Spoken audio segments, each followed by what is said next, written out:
So काही दिवसापूर्वी माझं बोलणं झालं माझ्या एका क्लायंट बरोबर. She is a yoga trainer. She is not in India, she is in Oman. So she was saying की स्मिता, मी माझ्या प्रत्येक क्लायंटला हा हा बोलत गेली आहे आणि प्रॉब्लेम असा झालाय की जे माझ्याकडे पोटेन्शियल क्लायंट आहे त्यांच्यासाठीच वेळ नाहीये.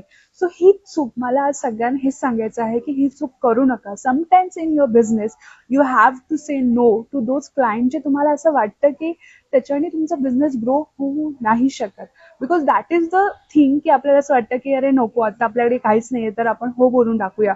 बट नाही, ऑलवेज रिमेंबर की ज्यावेळेस पण तुम्हाला तुमच्या बिझनेसमध्ये कुठल्याही क्लायंटला ऑनबोर्ड करायचं असेल तर पहिलं थिंक करा की माझा वेळ, माझी इन्व्हेस्टमेंट, माझं प्रॉफिट किती आहे. जर तुम्हाला असं वाटतं हे सगळं व्यवस्थित आहे तरच त्यांना हो बोला. Otherwise no is okay in business. Okay. So I hope की तुम्ही ही चूक तुमच्या बिझनेसमध्ये कधीच करणार नाही. भेटूया नेक्स्ट रीलमध्ये. थँक्यू.